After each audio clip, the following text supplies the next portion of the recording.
I'm Healthy Emmie, a nutritionist and a weight loss specialist, and here are the healthy foods that I choose to say no to.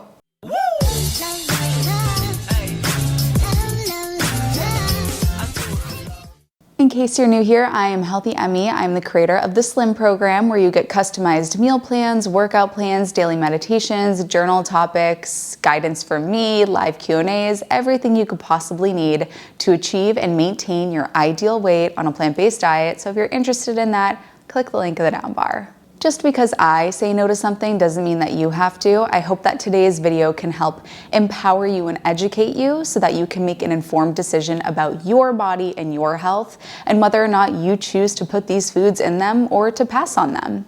And if you're unsure, give yourself the opportunity to see how it feels without them and see if you feel better. And if you do, awesome. At least try it out. Category number one is the health halo foods.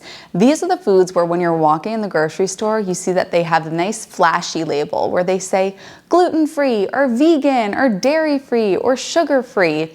If something has to be labeled as that, it's probably not something that we should be eating in the first place, because real food doesn't need those labels. It doesn't need those ingredients lists. When you walk around the produce section, you don't see that the bananas are labeled as gluten-free or the apples are labeled as vegan. These are inherently healthy foods because they don't have labels, they don't have ingredients lists. As the saying goes, real food doesn't have ingredients, real food is ingredients.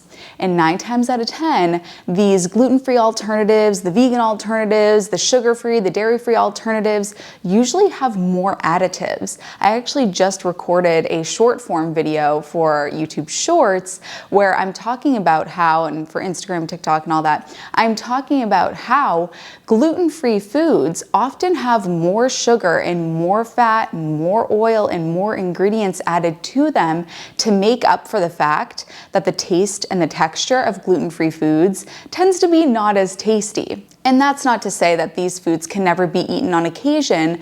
They can be eaten on occasion and they can be used in moderation. But remember that a gluten-free cupcake is still a cupcake. Dairy-free ice cream is still ice cream. These are still special occasion foods that shouldn't be staples in our diet. The next food that I say no to isn't exactly a food, but it is something that you will see very often in the health and wellness space, and it is the vitamin and supplements that are gummies. Now, if these seem too good to be true, it's because they're probably too good to be true. They're basically gummies, they're basically candy. And I have seen other health experts and health professions in this field say that they don't have much of the active ingredient in them. I've also seen scenarios, I've watched influencers do this on their vlogs where they say, oh my gosh, these gummies taste so good.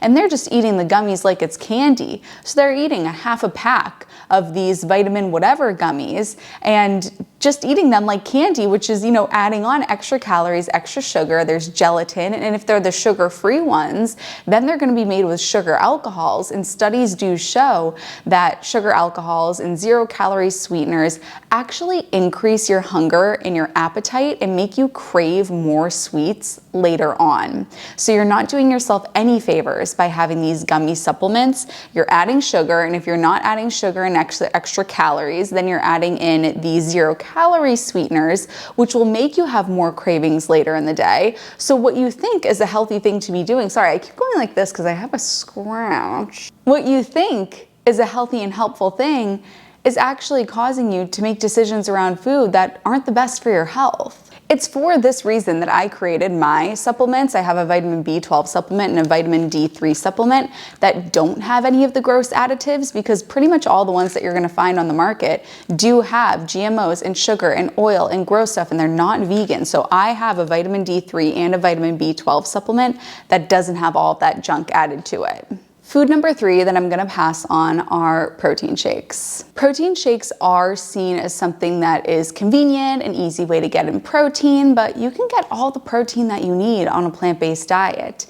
I know that there's some talk, some chatter, some smack about the plant-based foods that is being said, and it's that you can't get complete protein, but that's untrue.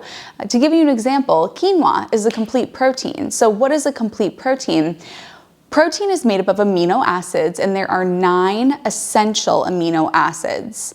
If you are eating a food that has all 9, then that's a complete protein. If you're eating a food that doesn't have all 9, then that is an incomplete protein. Quinoa is an example of a complete protein. Rice and beans, when paired together, are examples of complete proteins. So long as you are eating a varied whole food plant-based diet, you can get all of the protein that you need. And having protein in this isolated form can actually be quite taxing on the liver and the kidneys. And if you're eating tons and tons and tons of protein, there is a process called gluconeogenesis, where protein is just converted into glucose to be used for the body. So if you're not eating enough carbohydrates and you're eating way too much protein, that protein is going to go straight into your muscles and make you lean and feeling awesome and toned and fit. It's going to be converted into the body to be used as carbohydrates would be used. So save yourself the money, because you know what else happens? When you eat that protein powder, your body breaks it down into amino acids. Guess what happens when you eat tofu or tempeh or beans or quinoa and it has the protein in it? Your body breaks it down into amino acids. And then what happens to all the extra protein that your body doesn't need anymore? Well, it pees it out. You flush it down the toilet. You are literally flushing your money down the toilet with these protein powders. I have had clients, and I can think of a client right now off the top of my head, Stephanie, who was eating a very high protein diet before we started working together, and she was in the hospital, and her liver and kidney enzymes, I'll just play a clip from it now. And my liver enzymes were high again. My kidney function's not great. I still struggle with kidney stones to this day, but we're working on that. Not to mention, a lot of these protein powders do have additives that are not good for the gut. I know a lot of people that experience digestive distress from the protein powders. And also, like we talked about with the artificial sweeteners, a lot of protein powders do have artificial sweeteners added to them to give them a flavor, and that's going to wreak havoc on the gut and then also increase your appetite later in the day. Instead, I do recommend focusing on the whole plant food sources. The next quote-unquote healthy food are fish oils. Now, the reason why fish oils are popular is because of the omega-3s. Why is there so much focus on omega-3 fatty acids? Well, omega-3 fatty acids are essential. You do have to have them in order to be healthy and alive and human. But the reason why there's such a focus specifically on the omega-3s is because the standard American diet is so high in omega-6s that we have to eat a certain amount of omega-3s in order to balance out that ratio. So there's a lot of focus on those omega-3s because people are eating so many omega-6s that the ratio is out of balance, so we're told to eat more omega-3s in order to get that back into balance. But when you're eating a diet that is of a more modest fat intake, a healthier fat intake, not a super low fat intake, but a moderate, modest, healthy fat intake, you don't need tons and tons and tons of omega-3s because you're not eating tons and tons and tons of omega-6s. You can easily get your omega-3s from whole plant food sources.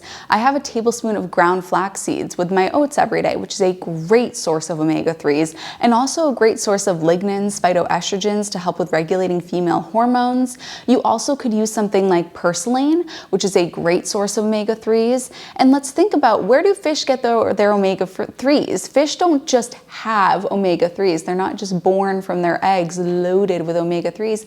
They get them from the algae that they eat. The fish are just the middlemen between the source of the omega-3s, which is the plant, and then the human. But unfortunately, when the fish is used as the vehicle to get those omega-3s, you're also getting the heavy metals, you're getting the mercury, you're getting everything else that the fish is soaking up in the ocean.